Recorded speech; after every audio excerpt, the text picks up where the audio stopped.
Bienvenido a un nuevo contenido de Uninorte Co. No olvides suscribirte a nuestro canal.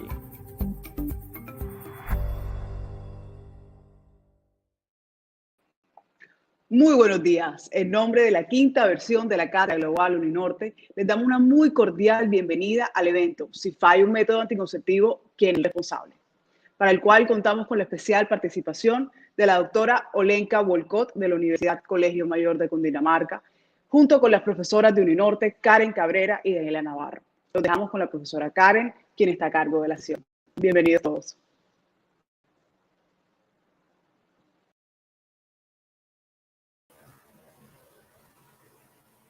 Hola, muy buenos días. Muchas gracias por acompañarnos en esta transmisión.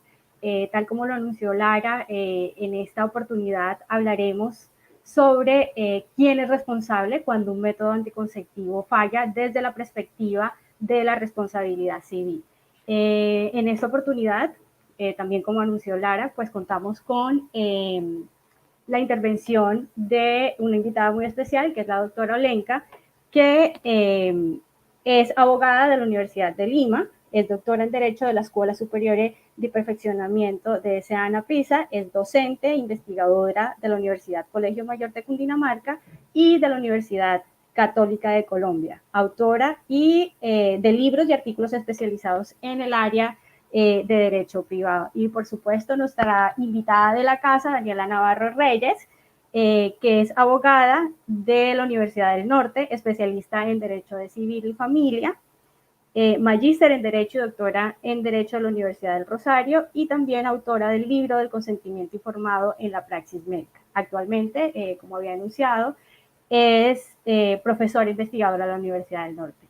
La dinámica que vamos a utilizar en esta sesión es que vamos a ver algunos videos y cada una de las profesoras hará una pequeña intervención desde diferentes perspectivas del tema, obviamente desde el tema de la responsabilidad civil, y después pues abriremos el panel para que a través del chat nos puedan comunicar todos sus comentarios y todas sus preguntas que serán abordadas al final de la sesión.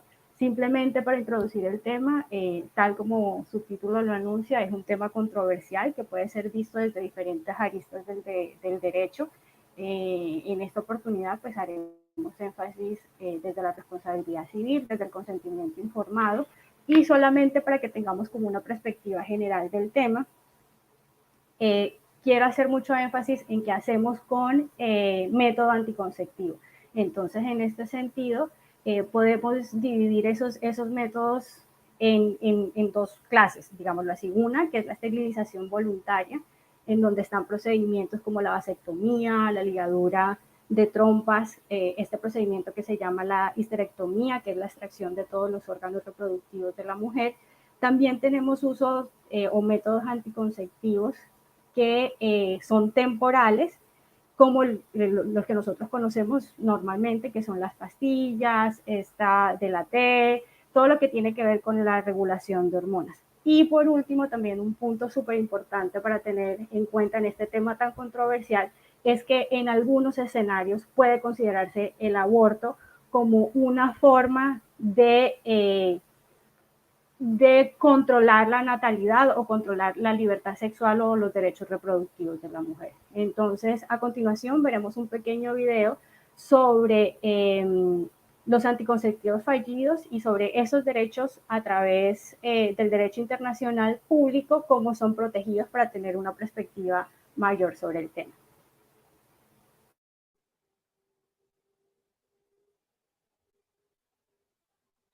Buenos días a todas y todos. Mi nombre es Leticia Ruiz, soy profesora de Derecho Internacional en la Universidad del Norte. Voy a contribuir al tema de hoy desde la perspectiva del derecho internacional y más específicamente desde la perspectiva del derecho internacional de los derechos humanos. En particular, voy a enfocarme en cuáles son las consecuencias de métodos anticonceptivos fallidos desde la perspectiva de los derechos reproductivos y la libertad sexual de la mujer y los derechos humanos en general. Antes de hablar de este tema, me parece muy importante establecer la presencia de los derechos sexuales y reproductivos dentro del marco de los derechos humanos a nivel internacional. Y también, pues, en este marco, también la presencia de métodos anticonceptivos. Por primera vez emergió esta problemática de los métodos anticonceptivos como derechos humanos y derechos sexuales y reproductivos en 1968 durante la Conferencia Internacional de Derechos Humanos en Teherán. Y desde 1968 los métodos anticonceptivos han sido considerados como un elemento fundamental para el disfrute pleno de los derechos sexuales y reproductivos, que sea en tratados internacionales de derechos humanos, tal como, por ejemplo, la Convención para la eliminación de todas las formas de discriminación contra la mujer, y también por órganos de interpretación y monitoreo de derechos humanos, tal como, de nuevo, por ejemplo, el Comité de Derechos Humanos o el Comité de Derechos Económicos, Sociales y Culturales. Y hoy en día el acceso a anticonceptivos de buena calidad también hace parte de los objetivos de desarrollo sostenible. Lo importante ahora es entender que los derechos sexuales y reproductivos se relacionan con varios otros derechos humanos. A primera vista, podemos ver los métodos anticonceptivos como herramientas absolutamente esenciales para garantizar el derecho al disfrute del más alto nivel posible de salud física y mental.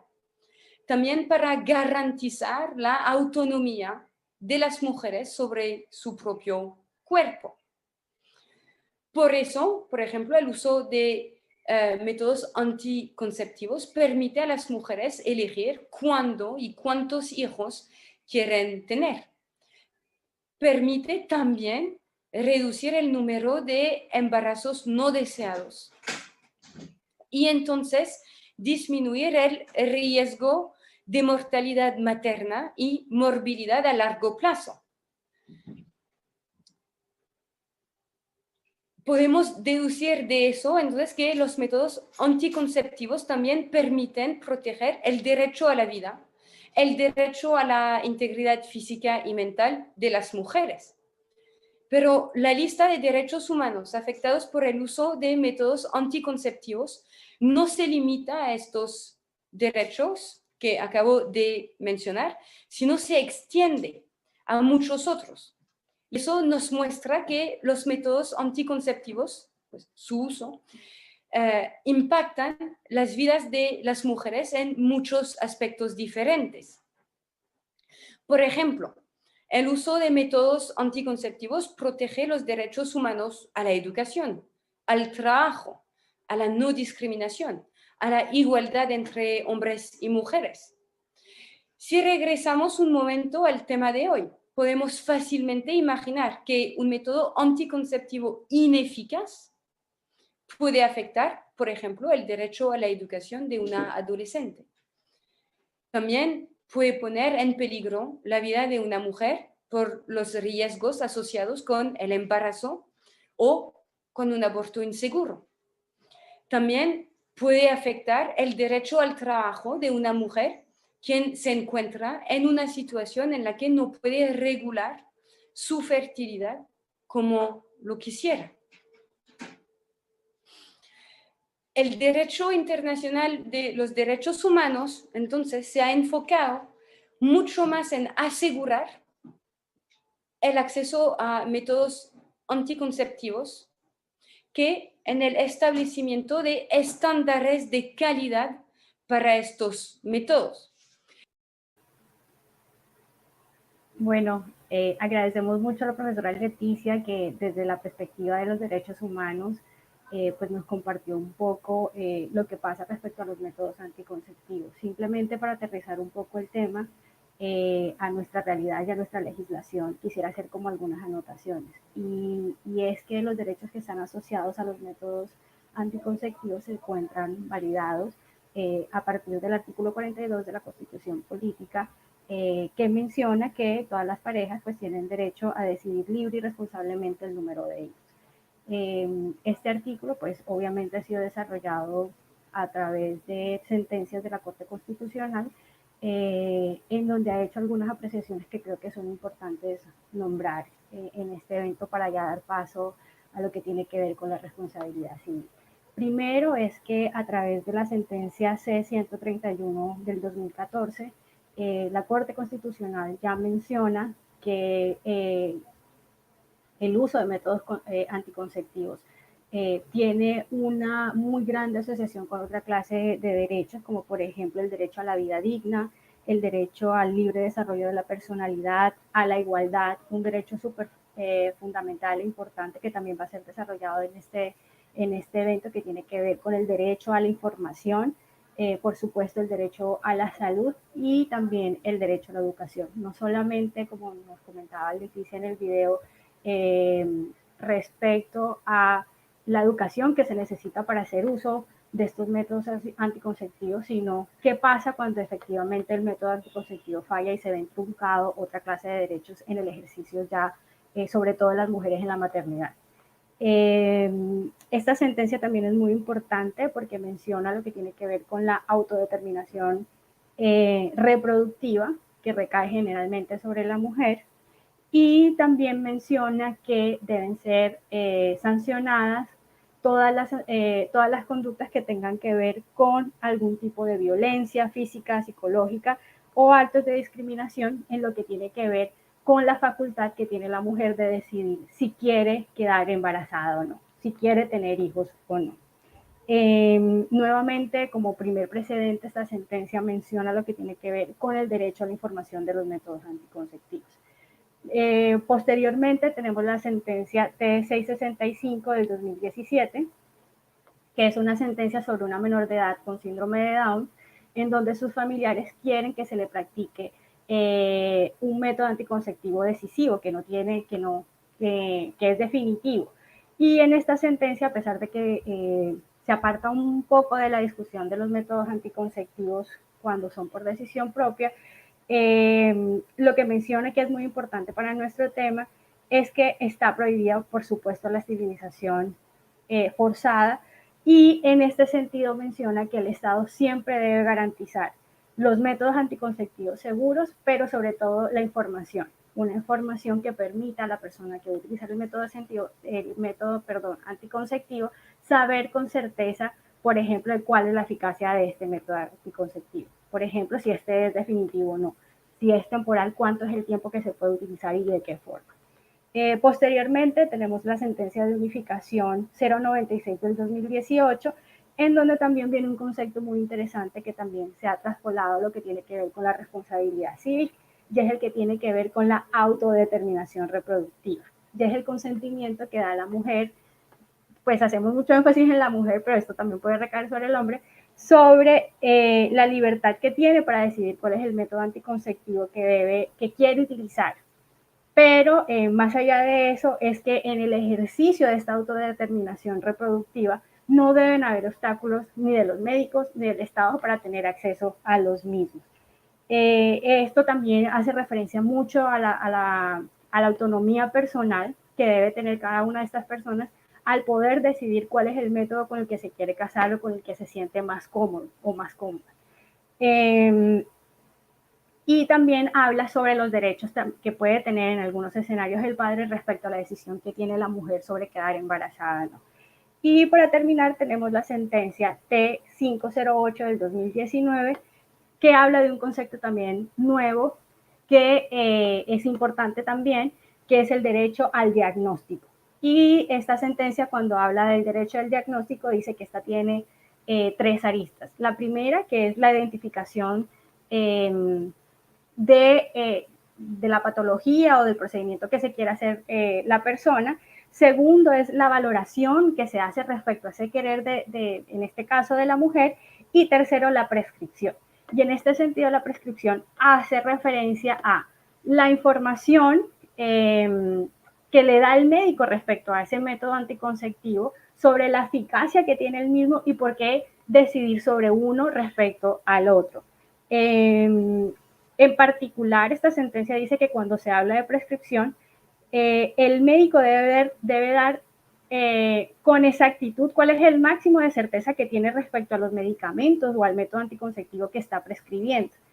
Y esta eficacia del método anticonceptivo, pues en este sentido no estará condicionado no solamente a lo que te diga el médico, sino a la naturaleza del método anticonceptivo como tal.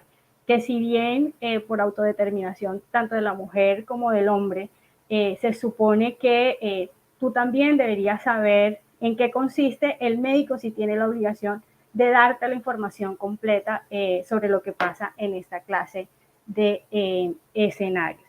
Y bueno, después de esta pequeña introducción sobre lo que ha pasado sobre los métodos anticonceptivos respecto a la Corte Constitucional, entonces le doy paso a la profesora Daniela para que haga su intervención. Daniela.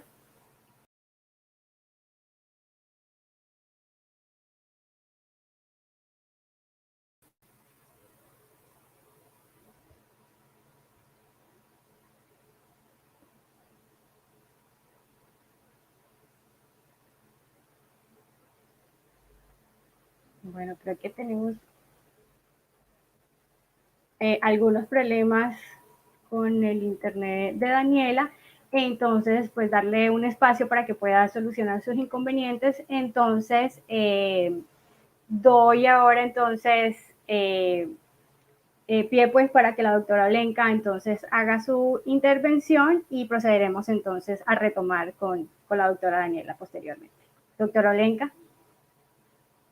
Doctora Olenka, tiene el micrófono.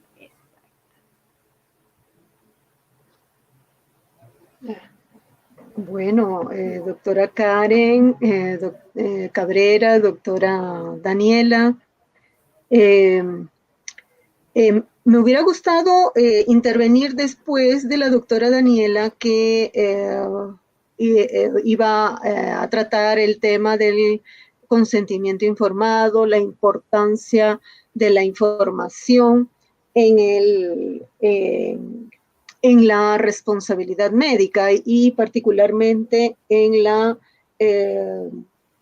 las anticoncepciones fallidas, ¿no? Que sería un espacio particular dentro de la responsabilidad médica. Sin embargo, bueno, si ella puede continuar, entonces yo me uno al final sí, para... Parece que sí, doctora. Sí, parece continúo. que podemos retomar. Listo, muchísimas gracias, Daniela. Qué bueno, porque me parece ese ingreso que hace la doctora Karen sobre el panorama, el campo de nuestra discusión desde la perspectiva del derecho, ubicándonos pues en este terreno tan técnico y especializado en el área médica, que lógicamente una discusión como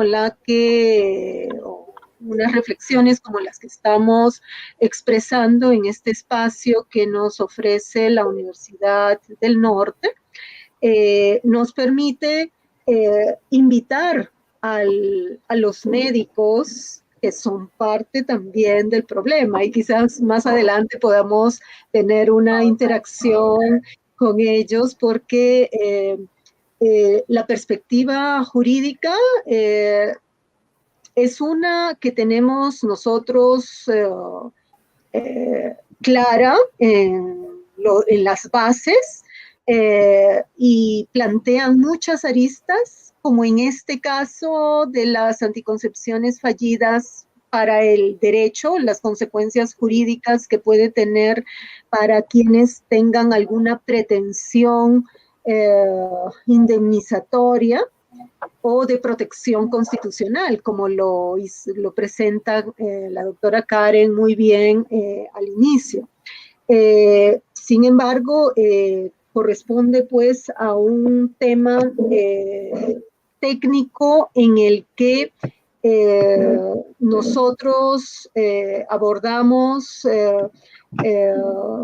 el análisis desde el campo de la protección de los derechos en juego y desde la responsabilidad, ¿no? Entonces, sería bueno que primero la doctora Daniela pueda ubicarnos en el tema, en el contexto contractual de la información, el consentimiento informado, y luego continuamos con responsabilidad. Así es, doctora, muchísimas gracias. Creo que ya tenemos a Daniela preparada. Adelante, Dani.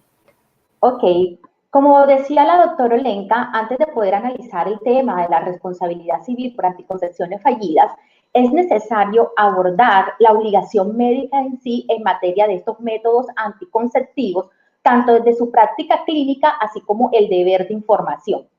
Analicemos primero que la relación médico-paciente es por naturaleza desigual. ¿Por qué? Por precisamente esa complejidad de la ciencia médica, del lenguaje, de esa terminología que hace difícil su comprensión. Ese desequilibrio realmente nunca va a poder remediarse aún con la existencia de la obligación de información que recae sobre los médicos. Sin embargo, para poder paliar esas asimetrías, entra en funcionamiento la doctrina del consentimiento informado, el cual hay que tener en cuenta que es un principio constitucional, un derecho fundamental que también permite el ejercicio de otros derechos como son la autonomía, el libre desarrollo de la personalidad, la integridad, el principio de dignidad humana también. ¿Qué pasa? Que ese consentimiento informado también hace parte de la lex artis, es decir, de ese conjunto de reglas técnicas y científicas a los que tiene que ajustarse toda actuación del profesional de la salud. La doctrina del consentimiento informado cambia la tradicional mutilación de la capacidad del paciente con respecto a sus decisiones, a poder tomar decisiones por sí misma. Pero tampoco pretende hoy en día que los médicos hagan un bello discurso, ni que tampoco sean oradores retóricos o habilidosos ponentes con respecto a la materia que tienen que explicarle al enfermo de acuerdo con cada condición de salud. Por el contrario, lo que se pretende con el consentimiento informado es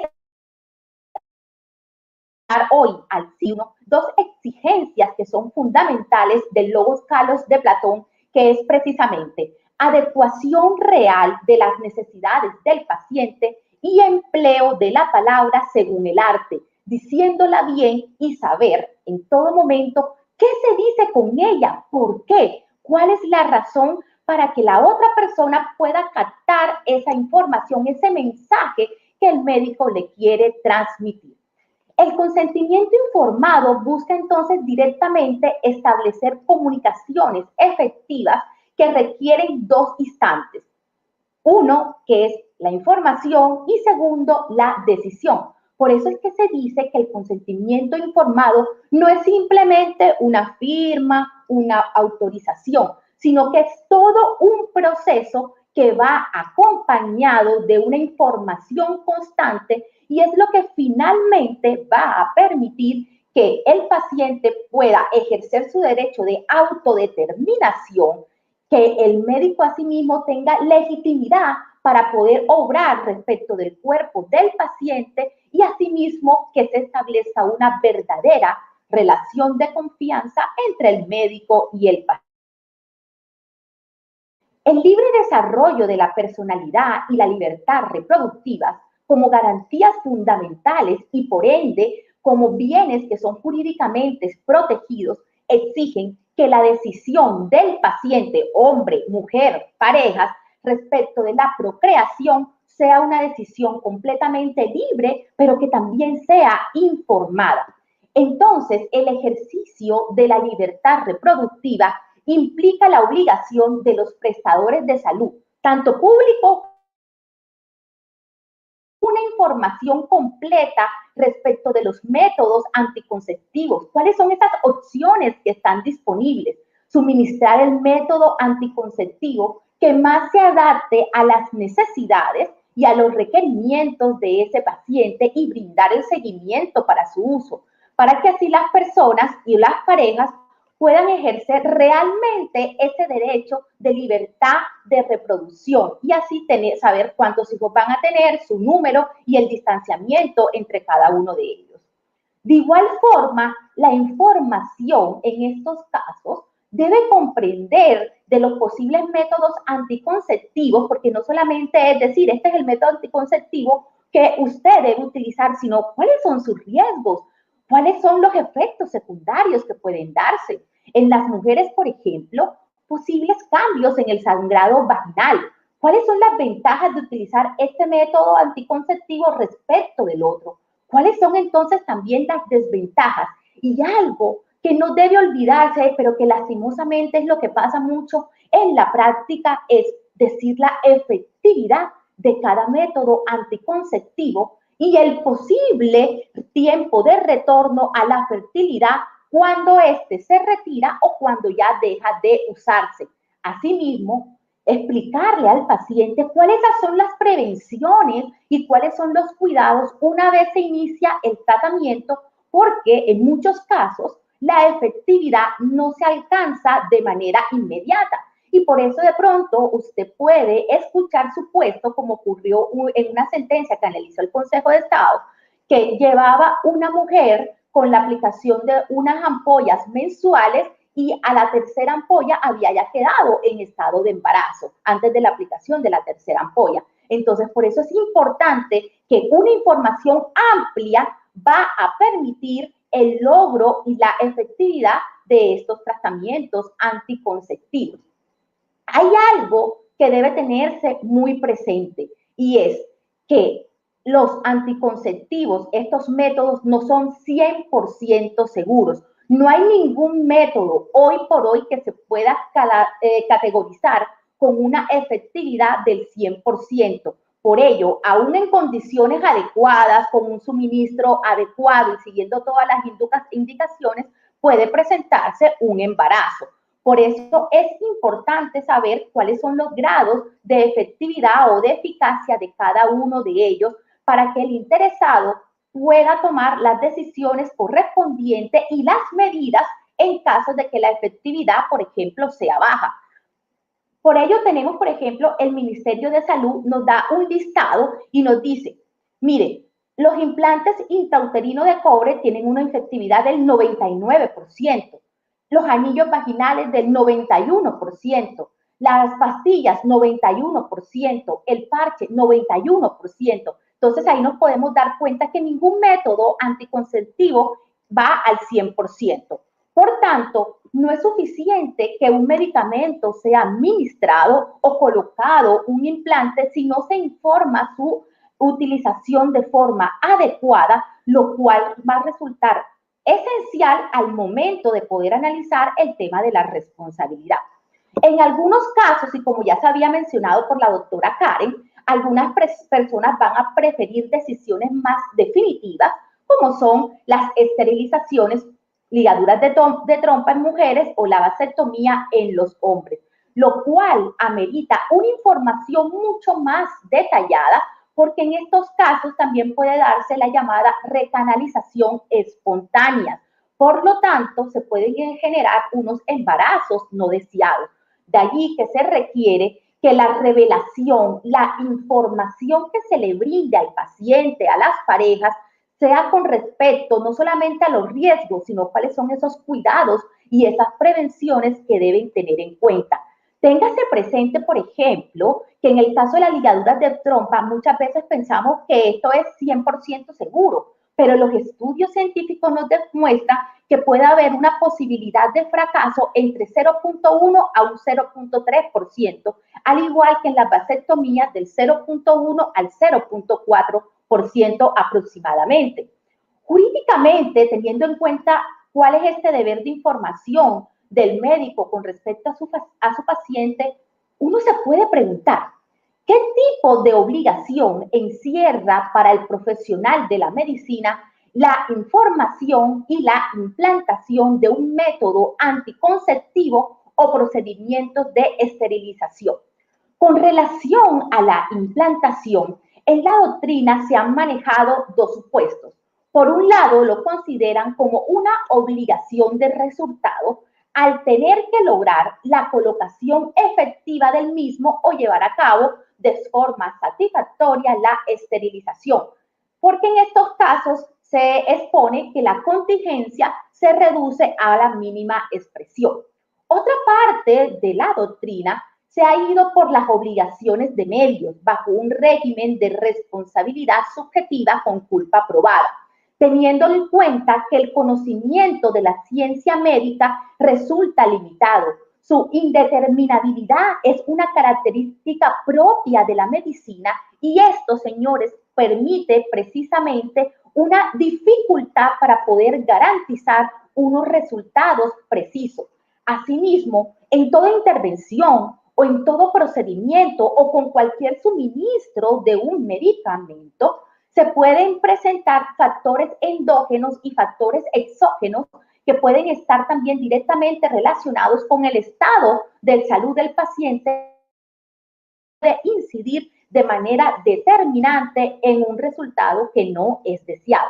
Aunado a ello, como un soporte más para decir que la obligación con respecto a la implantación de un método anticonceptivo o la esterilización es de medio, es que, como se ha dicho previamente, ningún método es 100% seguro. Por lo tanto, a pesar de que se pueda dar una buena utilización, puede resultar un embarazo.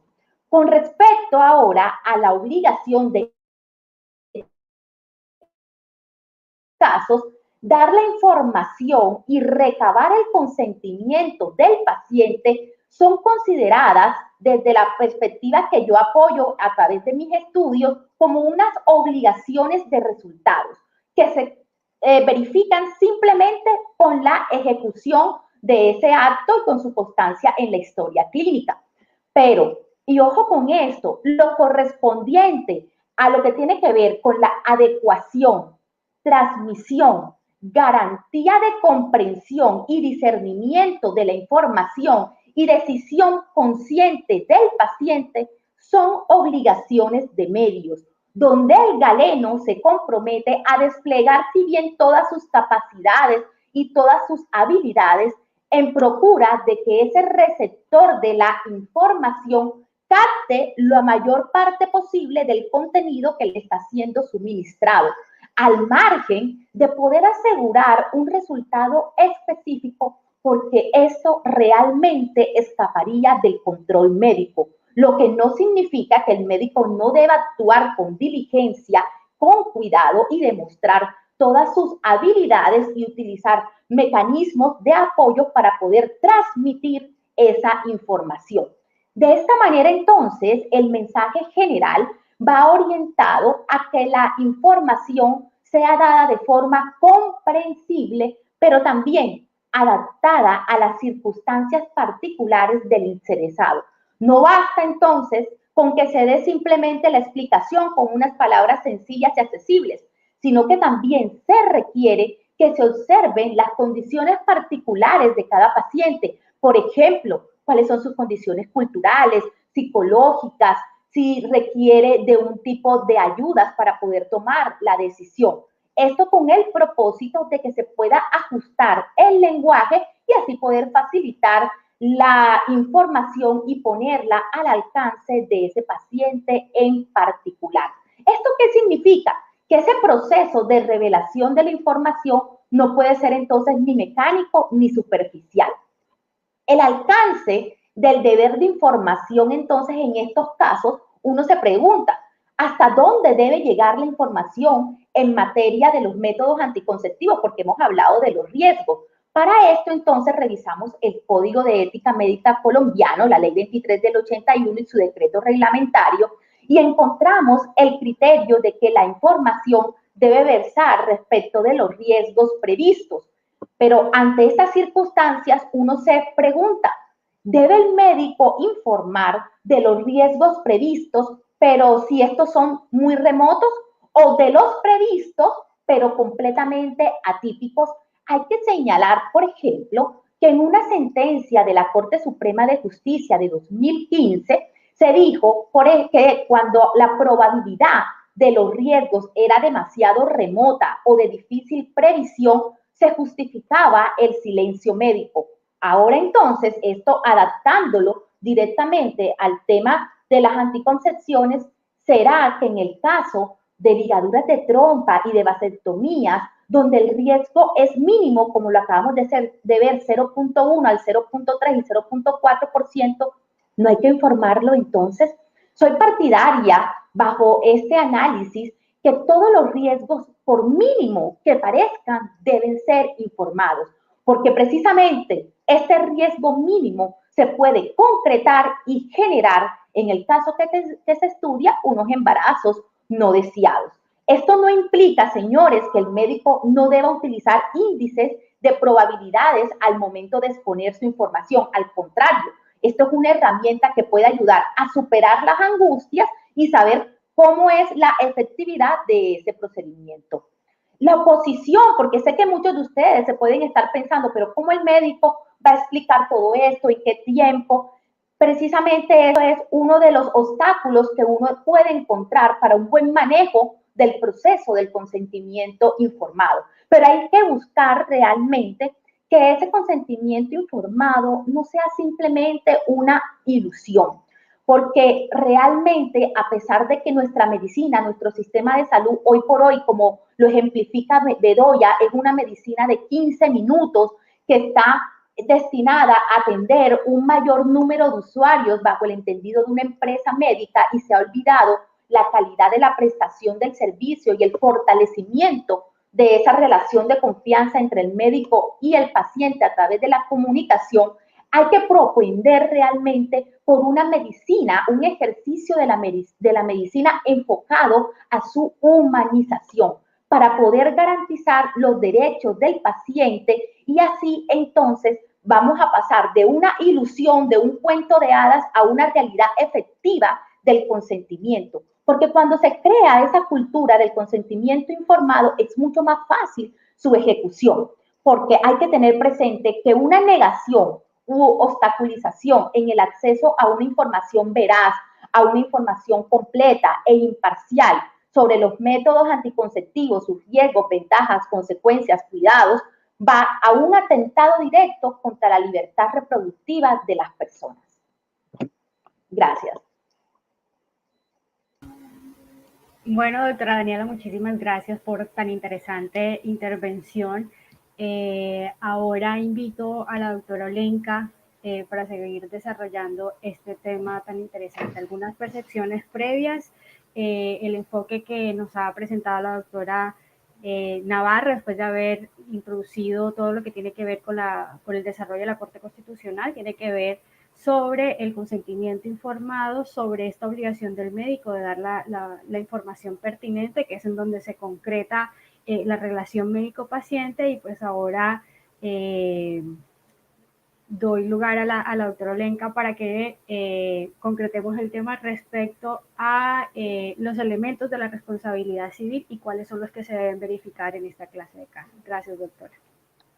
Ok, muchas gracias, Karen. Reitero mi agradecimiento por esta invitación a participar en la discusión de un tema que verdaderamente tiene muchas aristas de análisis desde las diversas disciplinas. Es un tema interdisciplinario donde el derecho aporta su análisis en cuanto a la solución de un problema del cual ya se viene tratando hace algunas décadas, precisamente desde los mediados de los años 90. La discusión se da a nivel del derecho europeo en sí debe indemnizarse, debe haber una reparación, un resarcimiento de los daños generados a partir de la determinación de una anticoncepción fallida, o en otros términos, de una falla en estos métodos anticonceptivos, ¿no? Entonces, ya la doctora Daniela ha señalado que estos métodos anticonceptivos, pues, técnicamente, de acuerdo al avance, al desarrollo que tiene la ciencia y la tecnología, se puede verificar que el riesgo de que sean ineficaces es muy bajo. Este riesgo, sin embargo, debe estar cubierto por el cumplimiento por parte del médico tratante de la mujer, debe estar cubierto por una adecuada información al paciente, ¿no? Esa obligación de información es fundamental en toda relación profesional, por las características que señaló la doctora Daniela del desequilibrio que existe entre el profesional y el paciente, ¿no? El conocimiento de un lado y el desconocimiento o desinformación total de la otra parte, de la parte del paciente. Esta posibilidad, entonces, que existe, si bien mínima, de que no sea eficaz el método anticonceptivo, puede determinar, como se ha señalado, el nacimiento de hijos deseados en el momento específico, o el embarazo o la concepción de hijos no previstos y que no son deseados en un momento determinado por razones X que tenga la pareja de acuerdo a la planificación familiar, ¿no? Allí estoy introduciendo ese factor que ya se mencionó al inicio de la libertad reproductiva o los derechos reproductivos, que son pues hoy en día reconocidos como derechos fundamentales, ejercicio de una libertad de la mujer, reconocidos constitucionalmente. Hemos escuchado las diferentes sentencias a nivel Colombia de la Corte Constitucional, y esta perspectiva de la libertad reproductiva es tomada precisamente también por el propio ordenamiento colombiano en sentencias recientes, sea a nivel de Consejo de Estado o de la Corte Constitucional, para determinar un punto que a los fines de la reparación del daño se plantea en una eventual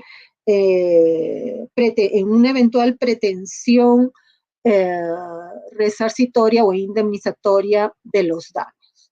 Cuando nos enmarcamos en la responsabilidad médica, en la responsabilidad civil médica, como en cualquier otro campo de la responsabilidad civil a los fines de la indemnización de los daños, se deben cumplir o se deben probar en el caso específico en que se pretende la indemnización los elementos del supuesto de responsabilidad.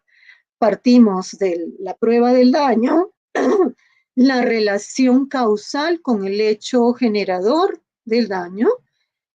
Determinamos allí una relación, una imputación fáctica, pero requerimos de el elemento que va a caracterizar la imputación jurídica, que es el criterio, el fundamento o factor de atribución de la responsabilidad, ¿no? Entonces, en el caso de la responsabilidad médica, sabemos que es fundamentalmente la culpa, la negligencia, es decir, el acto, el hecho negligente por parte del médico o el equipo médico o la institución que vinculada contractualmente con el paciente, que ha asumido pues este tratamiento o intervención médica, y que luego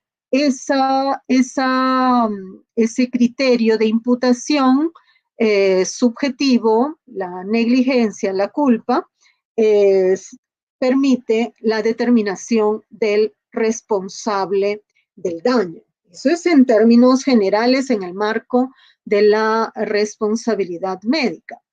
Pero, y dentro de ella, la evolución que ha tenido la jurisprudencia, sobre todo a nivel del Consejo de Estado, ha generado líneas de flexibilidad en cuanto al aspecto probatorio, no del daño ni de la relación causal, sino específicamente del criterio de imputación, es decir, de la culpa, y ha facilitado en algunos casos la inversión de la carga de la prueba de la culpa. Con relación específica a las anticoncepciones fallidas, tenemos que preguntarnos aquí si esa falla del método anticonceptivo constituye o reside en el nacimiento de un hijo no deseado en el momento. Allí se plantea el problema para la responsabilidad civil, ¿no? Entonces, desde el punto de vista ético, definitivamente, el nacimiento de un hijo no puede ser considerado de ninguna manera algo pues dañino para una persona. En este caso, dañino para la pareja, dañino para la mujer, o sea, una consecuencia, un daño, la lesión de, nos vamos a preguntar, de qué interés protegido por el ordenamiento jurídico constituye ese daño, ¿no? Desde el punto de vista jurídico, la ética, la moral, forma parte también del derecho a través, y tenemos que revisarla en los principios y las normas fundamentales. Tenemos que preguntarnos si existe algún derecho lesionado, hay algún derecho lesionado con el nacimiento, algún derecho de la mujer lesionado por el nacimiento de un hijo como consecuencia de la falla de un método anticonceptivo. Esa es la discusión que se plantea para el derecho colombiano, para los sistemas latinoamericanos, y ya desde los 90 se viene planteando y y desarrollando a través de la jurisprudencia con respuestas diversas, sea en el sistema jurídico italiano, en el sistema jurídico francés, sistema español, en el sistema alemán, en el mundo angloamericano.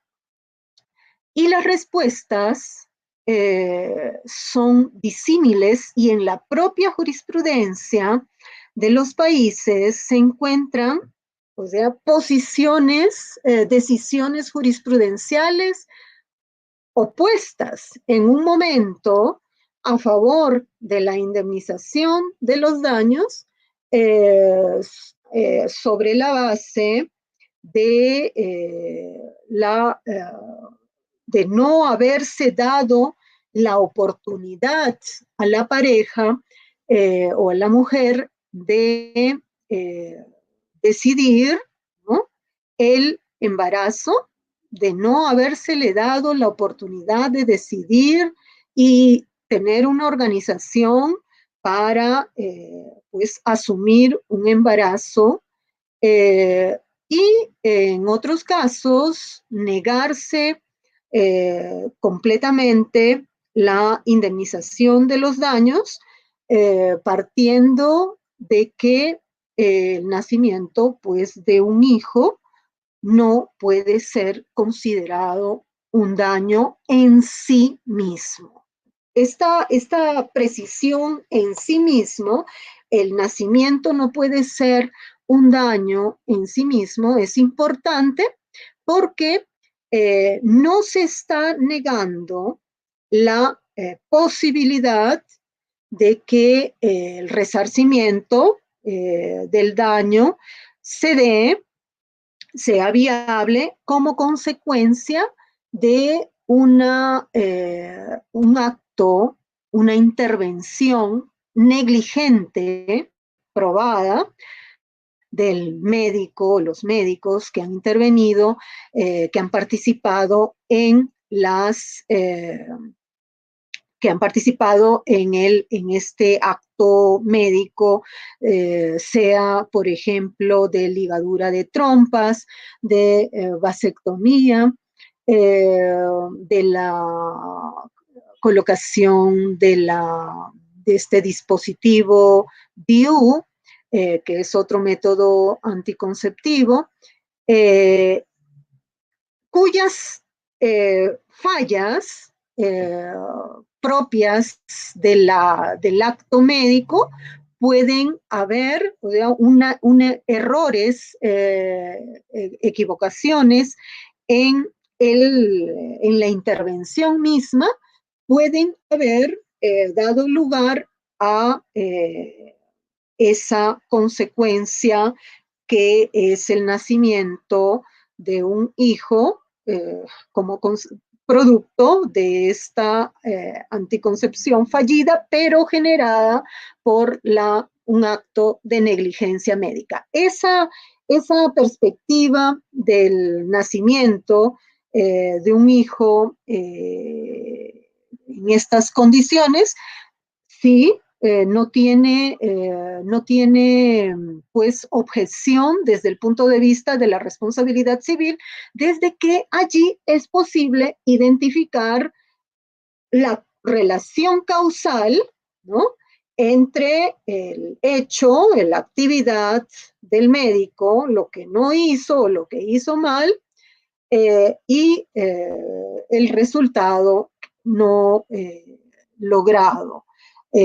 Teniéndose en cuenta, claro, ese porcentaje de riesgo que nos indicaba la doctora Daniela, que previamente, para que no esté, pues, no pase desapercibido, tiene que haber sido informado por el médico.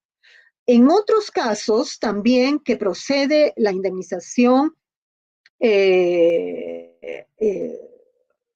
bajo la aplicación de las reglas de la responsabilidad civil médica, va a ser cuando no se informa debidamente al paciente de esos riesgos o de las medidas de precaución que corresponden al postoperatorio, porque han habido muchos casos en que, por ejemplo, en las intervenciones de vasectomía, luego de practicada la operación, la pareja tiene relaciones sexuales y casi inmediatamente después de la intervención y lógicamente da lugar a la concepción.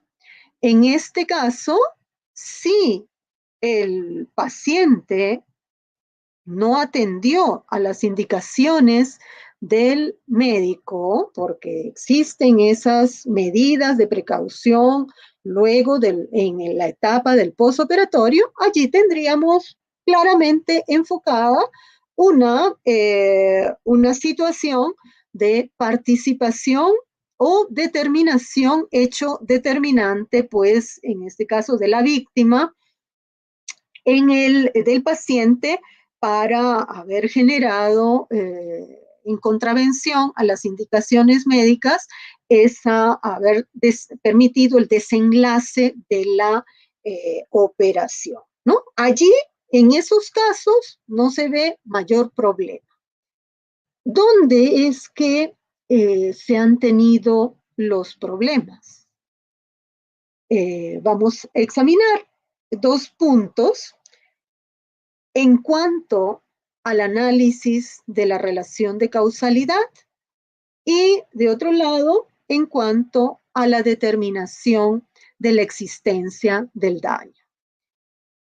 En el caso del análisis de la relación de causalidad, si no ha habido un acto de negligencia médica o es dudosa la intervención del médico tratante, participante en la intervención, en la operación, en el caso concreto, si no puede establecerse esa intervención negligente, mal podría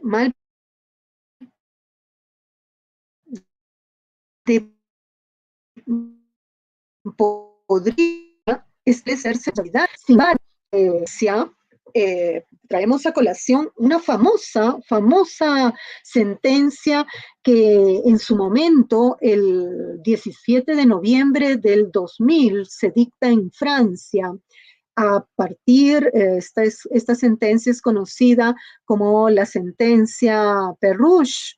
Nace un niño, Nicolas Perruche, de una madre que le había comunicado al médico que sí, su intención de interrumpir el embarazo en caso existiera algún problema con el mismo.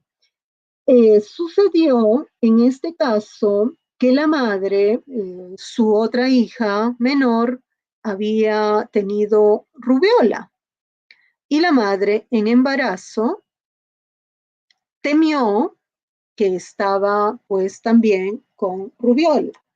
Y la rubiola, si bien no tiene consecuencias graves para los menores ni para los adultos, de acuerdo a un adecuado tratamiento y seguimiento médico, sin embargo, para el embarazo es realmente muy grave en cuanto a las consecuencias por los síndromes, un síndrome muy específico que genera, ¿no? Entonces, pérdida de la visión, audición, es decir, un nivel de incapacidad muy alto para el concebido.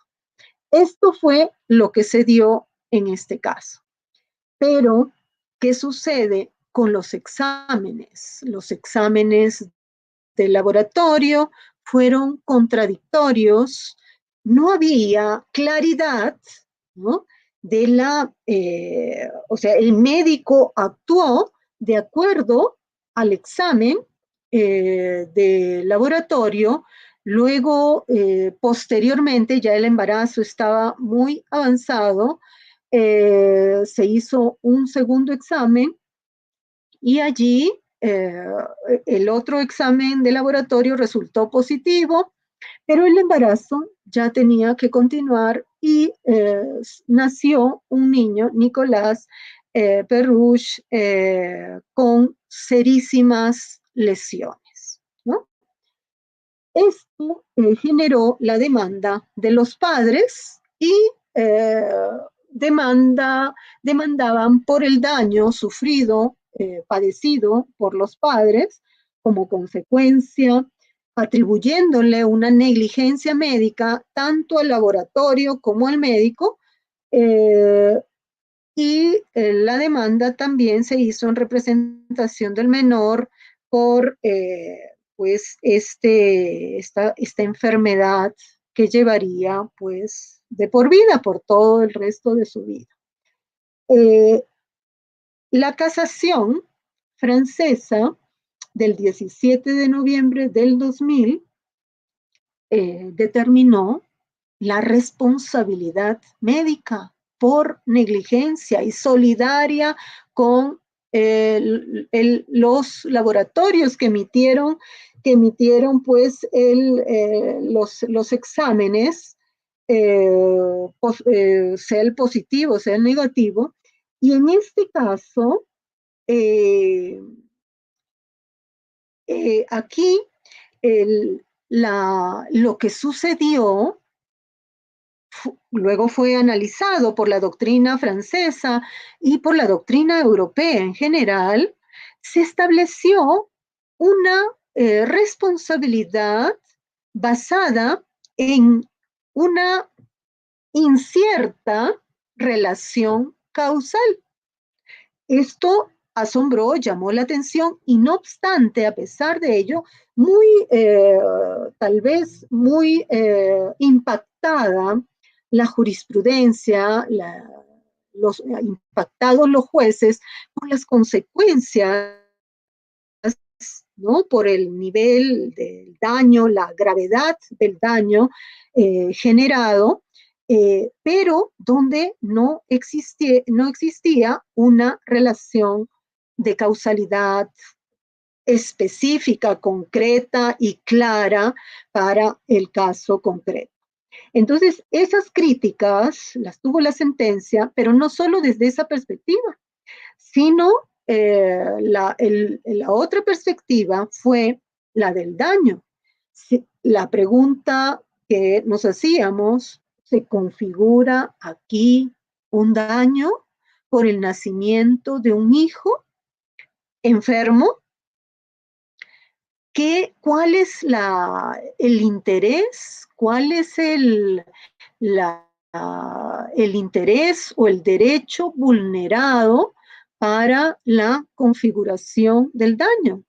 ¿Quién es el titular del daño? Todas esas preguntas, ¿no?, surgen de este caso resuelto a favor de una indemnización.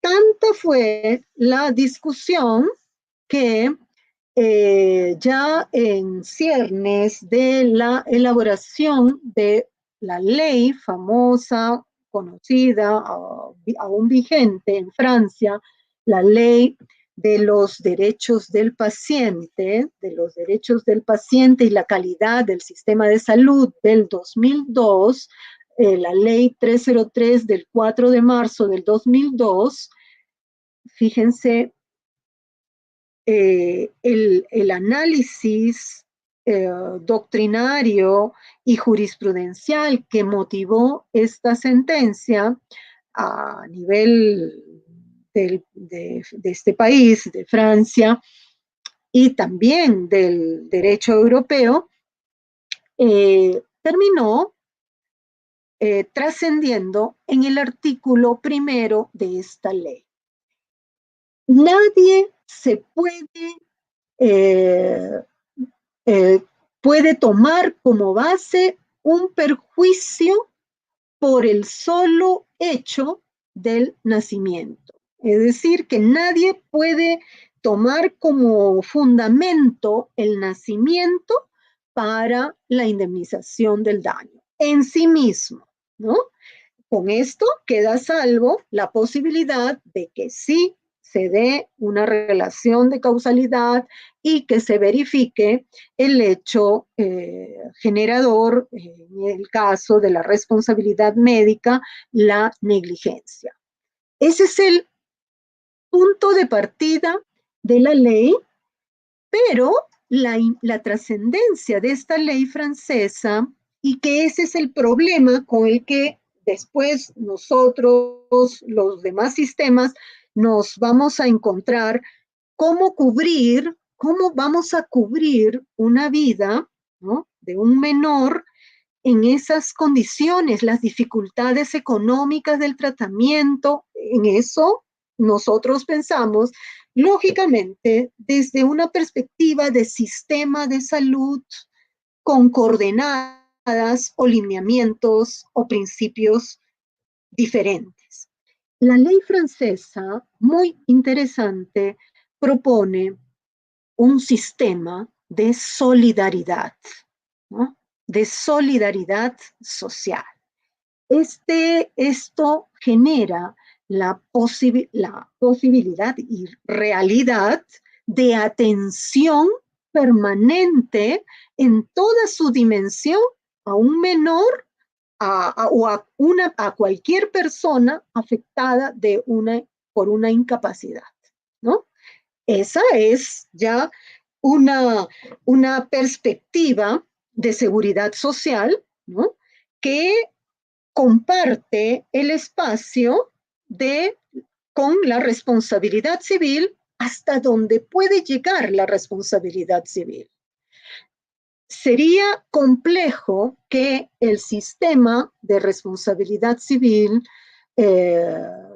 pretenda cubrir esos espacios en los de seguridad social o de solidaridad, que es el principio que asiste a este sistema compartido de la ley francesa para el sistema de salud, y que va a ayudar a todos esos denominados accidentes médicos, que son todos aquellos daños que no provienen o en cuya causa no ha sido fácil, no es posible la determinación de una relación causal o de una imputación a un sujeto o a un acto de negligencia médica. Esos casos difusos van a ser cubiertos por esa perspectiva de la seguridad social a través de este principio de solidaridad. Eso da un respiro a estas situaciones de incertidumbre. O excluimos, entonces no hay responsabilidad médica porque no se estableció la culpa, la negligencia médica, pero el niño, el menor, existe con graves deficiencias. La respuesta que tienen las personas en un sistema de escasa asistencia social va a ser: vamos a demandar todos los gastos que representa de por vida sostener una enfermedad a largo aliento, lógicamente, donde esa es la respuesta del derecho francés, ¿no? En el derecho italiano, allí se ha negado la posibilidad de una indemnización de los daños por nuevamente volvemos, el simple y única consideración del nacimiento del hijo, ¿no? Este no puede ser el fundamento, porque ¿cuál es el derecho? Se pregunta la doctrina italiana. ¿Cuál es el derecho vulnerado? ¿El derecho de abortar? No, no existe.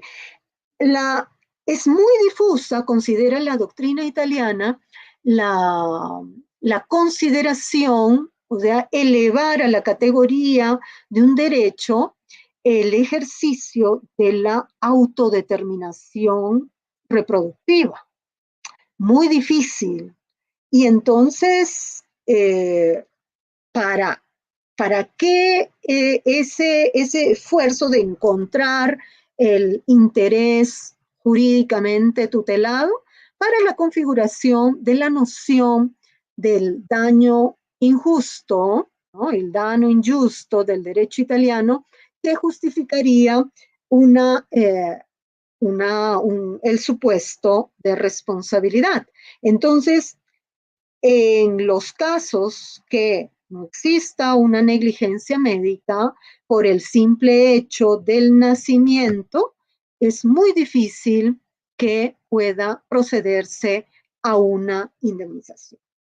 Este es el abanico de respuestas. El problema continúa trabajándose y a nivel Colombia tenemos la posición de la Corte Constitucional y del Consejo de Estado, que en el caso del Consejo de Estado, una sentencia del 5 de septiembre del 2016 se precisa: en estos casos, el daño no se erige por el hecho de la vida en gestación o por el nacimiento, sino por las consecuencias lesivas de la libertad de reproducción y la repercusión en su proyecto de vida. En esa línea, también la sentencia de la Corte Constitucional de 15 de septiembre del 2009, la T-732, se dijo que el daño estaría dado por las circunstancias de que la mujer no tuvo posibilidad de acceder a un servicio que debía serlo prestado oportunamente. Entonces el daño se encuentra en la lesión de la libertad de procreación que se reconoce en determinadas circunstancias. Diversas respuestas en el derecho colombiano está prevaleciendo, como se aprecia, colocar en primer lugar la libertad o los derechos reproductivos de la mujer. Muchas gracias.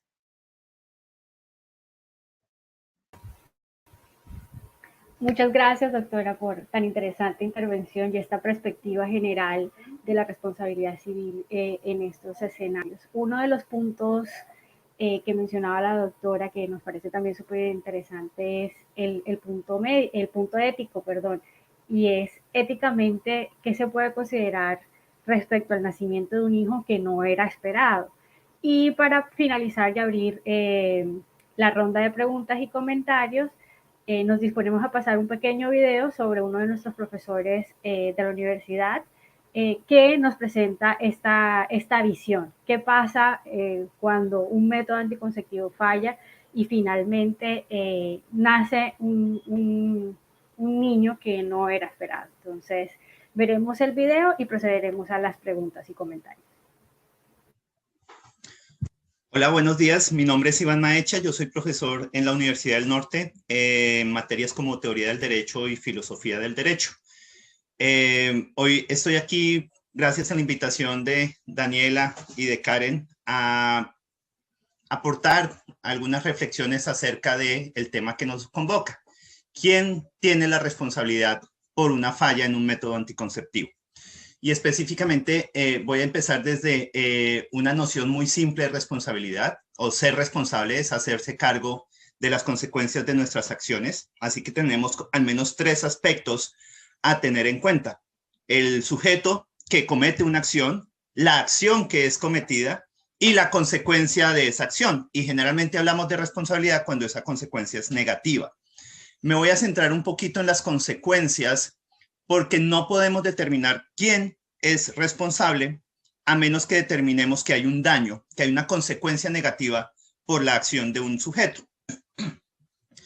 Generalmente se piensa que las consecuencias negativas de una falla de un método anticonceptivo es un embarazo indeseado.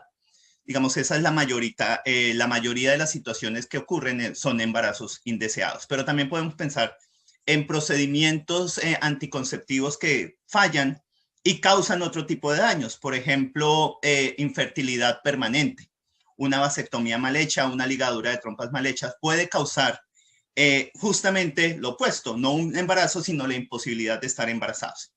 Pero teniendo en cuenta que el fallo más común o más recurrente es un embarazo indeseado, tendríamos que pensar por su especial participación qué y a es lo todos los negativo asistentes de un por embarazo acompañarnos indeseado. en esta Pues sesión de cátedra.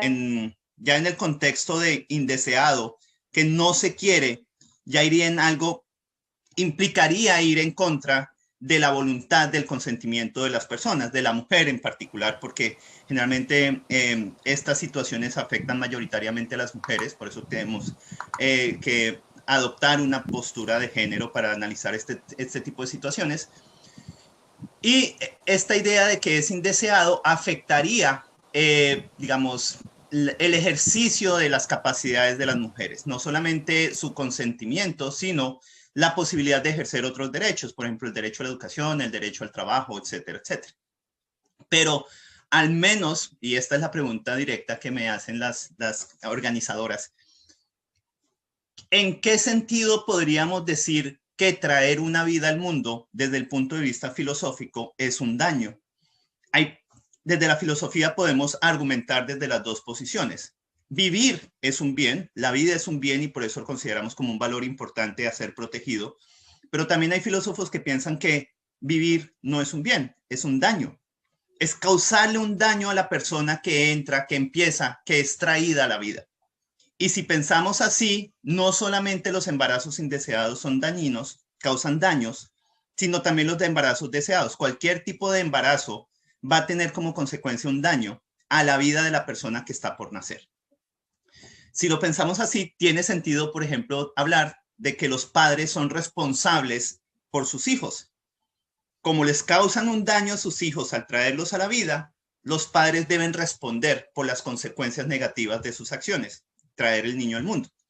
Pero como les decía, también podemos verlo desde la otra postura y decir, no, la vida es un bien, siempre es un bien. No hay nada negativo en traer una vida al mundo. Por el contrario, siempre es positivo.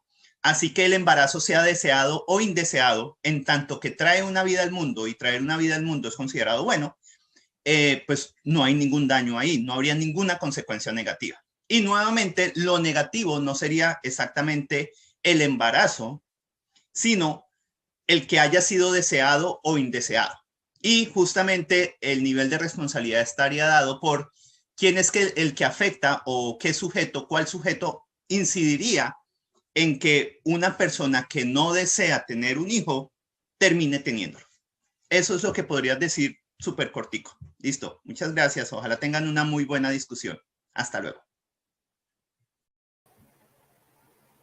Bueno, creo que la discusión quedó más que abierta con esta intervención del profesor Iván, que entrelaza perfectamente todo lo que nos dijo la doctora Olenka y también lo que nos comentó sobre el consentimiento informado la doctora Daniela, y creo que está perfecto para entonces entrar a los comentarios y a las preguntas. Bueno, hay muchas preguntas, nos han preguntado mucho y muchos han hecho bastantes comentarios, entonces he tratado de dividir el grupo de preguntas en dos. Muchas preguntas están direccionadas al consentimiento informado y otras están también muy direccionadas a lo que tiene que ver con el daño. Entonces, voy a plantear más o menos los interrogantes que tienen los participantes y ahí iremos comentando, interviniendo sobre el mismo. Entonces, la primera discusión que está muy marcada dentro de los comentarios que nos han hecho es sobre el alcance del daño. Digamos, de la intervención de la doctora Olenka queda relativamente claro, pues, con todas estas visiones de las diferentes cortes, cuáles son esos elementos de la responsabilidad civil.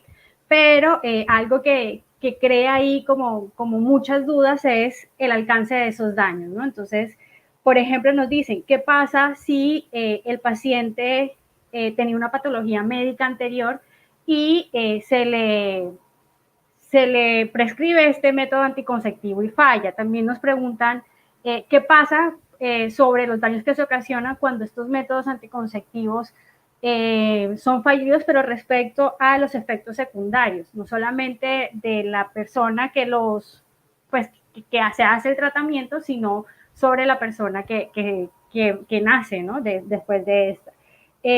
Otra pregunta interesante que nos hacen es sobre las obligaciones que tiene el Estado respecto pues, a estos derechos que ya vimos que está asociado a la salud, a la educación, a la información, a la libertad sexual. Y otra pregunta que estuvo un poco reiterativa es si dentro de los daños se podría solicitar el aborto. Creo que esa se direcciona más pues al tema penal y esto, pero creo que también lo podremos abordar. Entonces, abro la discusión para hablar primero sobre el alcance de los daños y después paso a los interrogantes que tenemos sobre el consentimiento informado. Entonces, no sé quién quisiera empezar. No sé, doctora Olenka. Si quieren, yo también puedo empezar, pero listo, perfecto. Quiero como que manifestar algo que me pasó precisamente cuando salió la publicidad del evento. Una persona conocida, cuando salió la publicidad del evento, me dice, yo demando por absolutamente todo, que me respondan.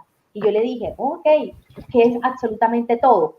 Pues si yo llego a quedar embarazada, yo siempre desde niña he dicho que no quiero tener hijos. Ese es mi proyecto y yo me he visualizado así, estoy casada y mi esposo tampoco quiere. Para mí tener un hijo en estos momentos de una forma inesperada porque falla el método anticonceptivo o porque se realizó un procedimiento de forma negligente, me ocasionaría completamente un daño a mi proyecto de vida, a mi libertad. Entonces, yo diría, me decía la persona, yo diría que me paguen todo lo correspondiente a los alimentos de ese niño, llegando hasta gastos universitarios. Me dijo, ya de ahí para adelante no hay ningún inconveniente. Y me dijo, y aparte, hay algo que no he mencionado, me decía, yo voy a quedar mínimo con problemas psicológicos, voy a tener una afectación porque eso es un choque emocional que yo puedo tener. Y es algo completamente real. Y es lo que en estos casos, por eso es que decimos, como decía la doctora Olenka y la doctora Karen al principio, que este tema mueve fibras porque es que no solamente las implicaciones son jurídicas, sino que también hay implicaciones éticas. El tema de la anticoncepción fallida en un principio solamente estaba como direccionado al tema de las esterilizaciones definitivas, pero hoy, con todos los casos que se vienen presentando, ustedes saben que el derecho evoluciona a medida que la sociedad también le va marcando los pasos, porque el primero va la sociedad, atrás viene el derecho, y las anticoncepciones fallidas podemos ver la responsabilidad orientada por varias aristas. Una, por ejemplo, cuando se dan las esterilizaciones de tipo negligente o también cuando no se informa, que es lo que más hemos manejado y era desde el principio la forma como se veía esta temática del wrongful conception, era precisamente en la omisión del deber de información. Pero también se está incluyendo dentro de estas anticoncepciones fallidas cuando se coloca un método intrauterino, un método anticonceptivo intrauterino de forma deficiente o ante la circulación o la comercialización de métodos anticonceptivos ineficaces. Todos estos temas se están incluyendo en la materia de la anticoncepción fallida porque realmente van orientados hacia una misma finalidad y es, ¿cuál es el daño a reparar? ¿Qué es realmente se ocasiona un daño? El daño es, como decía la doctora Olenka, la vida, o el daño puede ser daños patrimoniales o daños extrapatrimoniales que se generen tanto en la madre, en el padre y también en ese menor a una vez nazca.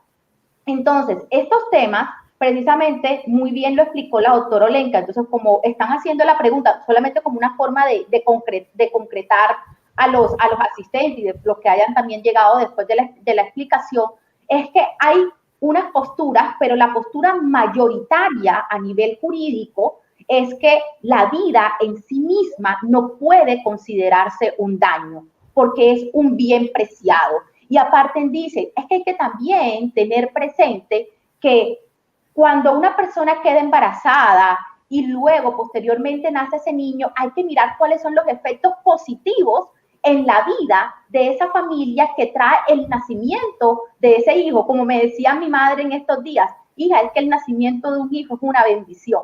Entonces, son circunstancias, desde el derecho ha sido esa como la doctrina mayoritaria que se está cogiendo y que es la postura que tiene, como lo dijo la doctora Olenka, el Consejo de Estado.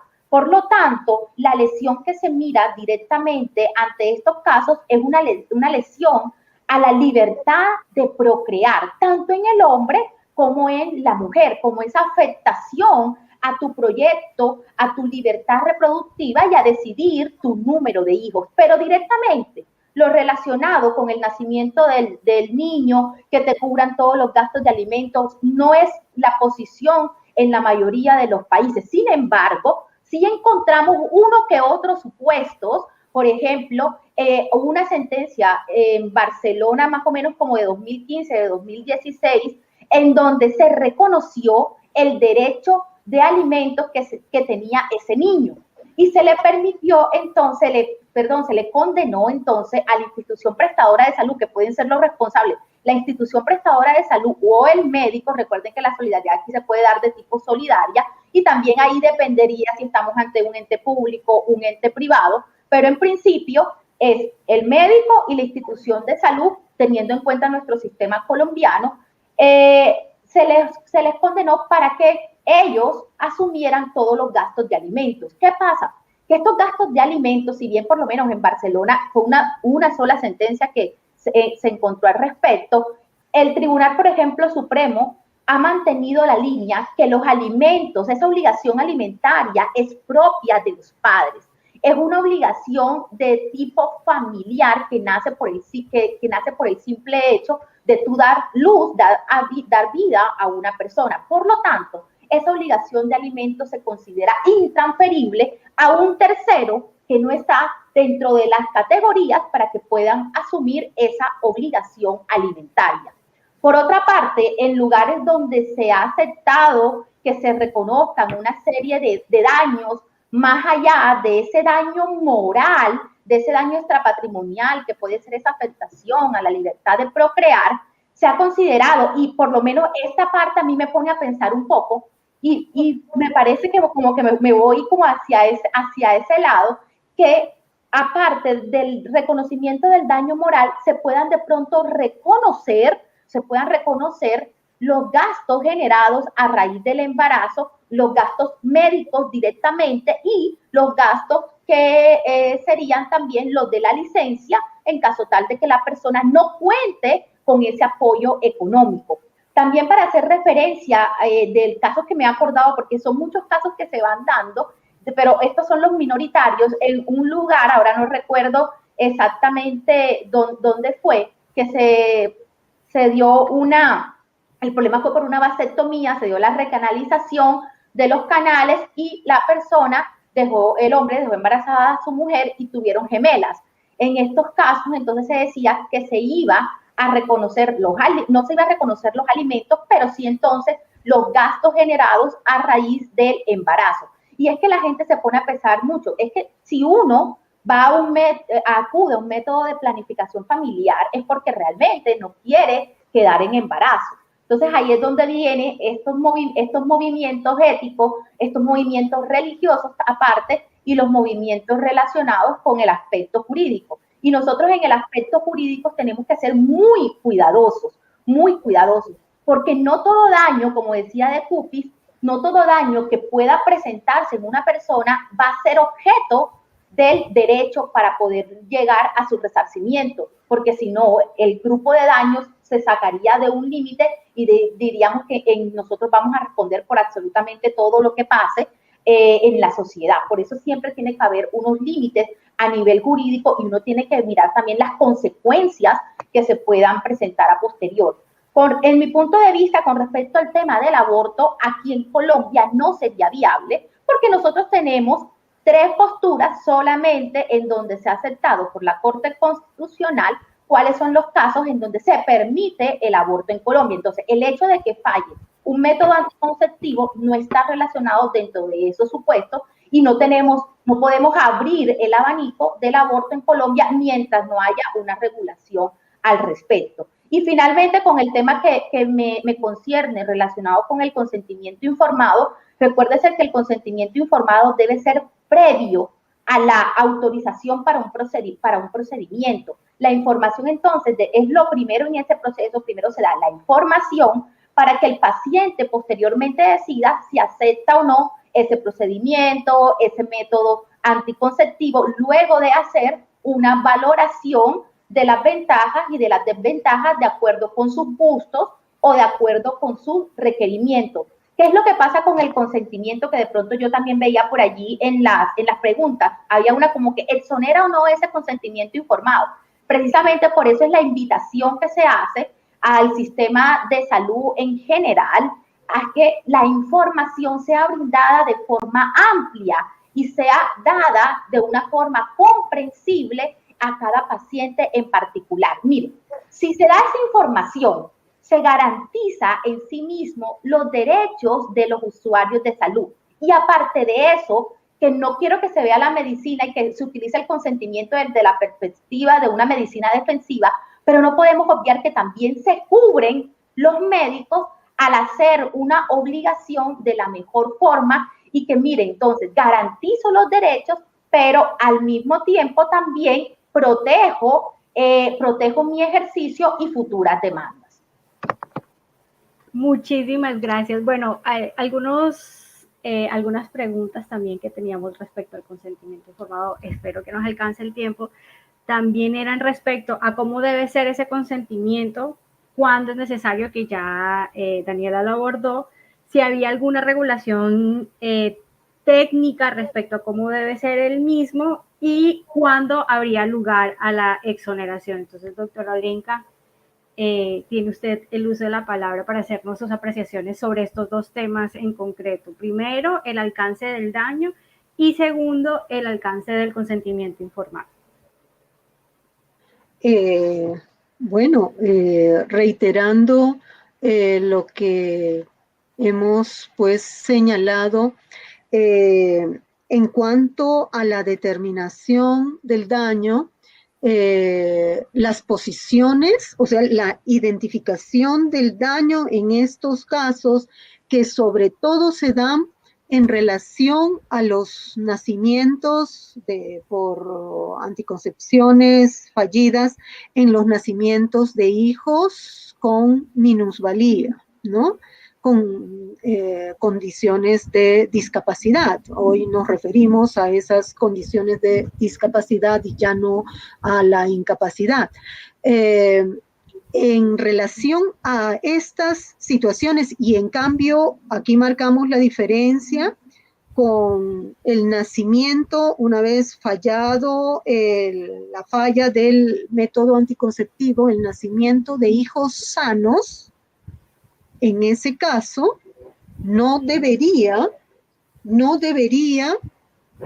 haber una determinación o identificación del daño, ¿no? No obstante que exista reconocida constitucionalmente y en el ordenamiento se vaya consolidando esa libertad de autodeterminación, ¿no? La vida debe ser valorada en toda su dimensión. O sea, conceder en ese caso dónde estaría el daño, tendríamos que verlo en la lesión de la libertad de procreación, pero para determinar el daño a los fines resarcitorios, tenemos que ver que en el concepto de daño tenemos un plano de lo que la doctrina europea ha venido a aclarar de la lesión del interés jurídicamente tutelado. Ese es considerado en la doctrina el daño evento. Pero para los fines resarcitorios de reparación del daño, requerimos identificar las consecuencias de esa lesión. Entonces, a lo que la doctrina ha llamado el daño-consecuencia. En Colombia se ha hecho una distinción entre el vocablo o concepto de daño para distinguir estos dos planos: el daño como violación del interés tutelado o el derecho contemplado en el ordenamiento jurídico, y los perjuicios, que son las consecuencias dañosas. En ese plano del daño-consecuencia o los perjuicios es que nos encontramos con la determinación cuál es el daño patrimonial y cuál es el daño no patrimonial. En el caso del derecho colombiano, tenemos en el plano del daño patrimonial al daño emergente, al lucro cesante, y también podría considerarse, aunque vemos la jurisprudencia allí un poco dubitativa respecto al daño a la oportunidad, la pérdida de la oportunidad, que la jurisprudencia colombiana ha referido que es más un criterio de imputación, pero en realidad, ubicándolo en el desarrollo, en el origen de esta figura de daño que aparece en el derecho francés, la perte de la chance, ¿no? Esta figura de daño no es otra cosa que un daño más patrimonial. En el campo de los daños no patrimoniales, tenemos al daño moral en el derecho colombiano. Sin embargo, esta figura de daño moral ha ido ensanchándose, dado que es una creación, un fruto de la evolución jurisprudencial. En el caso colombiano, en otros sistemas jurídicos está contemplado explícitamente el daño no patrimonial y varias figuras de daño no patrimonial en los códigos civiles recientes, como el Código Civil argentino, por ejemplo, el Código Civil peruano.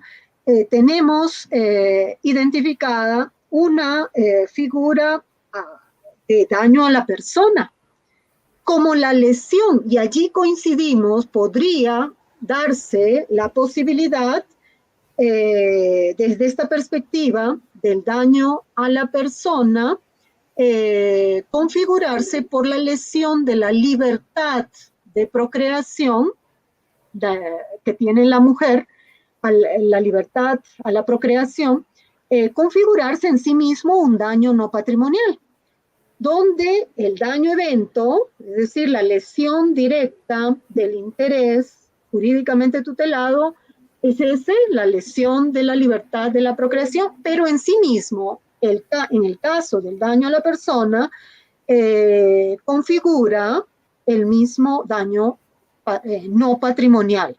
Además del daño moral, que es pues el sufrimiento, el dolor transitorio, ¿no? Porque no llega a la trascendencia de una lesión psicológica.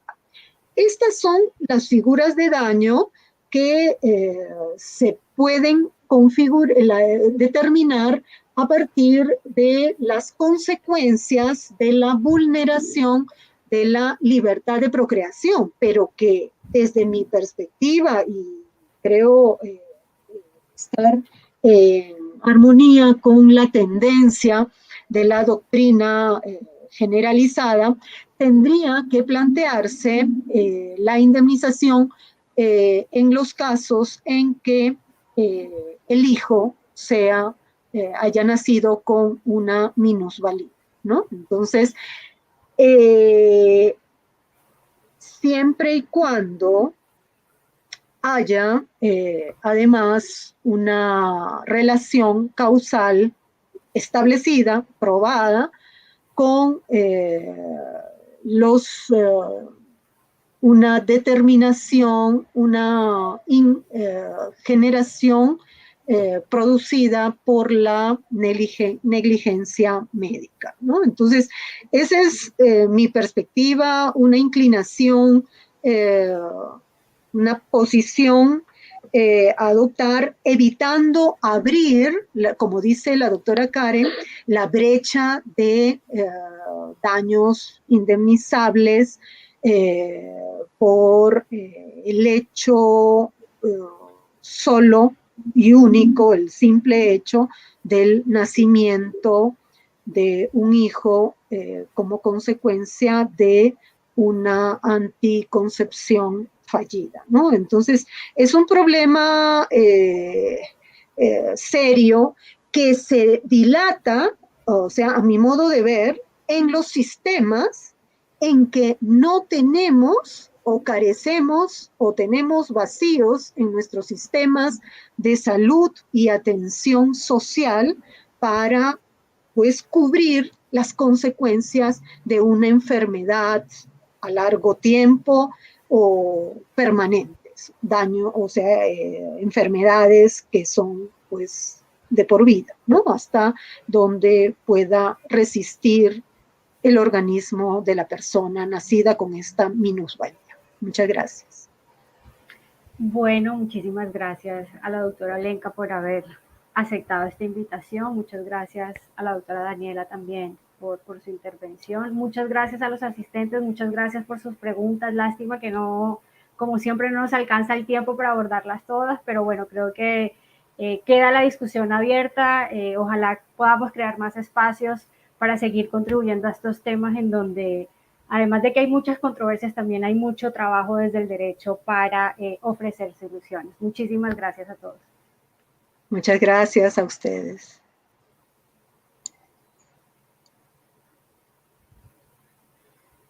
María Gabriela, no te escuchas.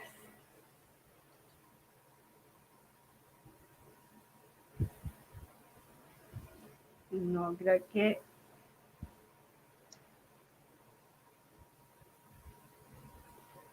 No tiene audio. No tiene audio, pero creo que tenemos que cerrar ya el espacio para darle cabida a los demás que están programados. Nuevamente, muchísimas gracias a todos los asistentes. Muchas gracias a la Cátedra Global por habernos dado este espacio y bueno, esperamos seguir creando nuevos para seguir con esta clase de discusiones tan interesantes. Feliz día. Los siguientes contenidos de Uninorte.co te pueden interesar. No olvides suscribirte a nuestro canal.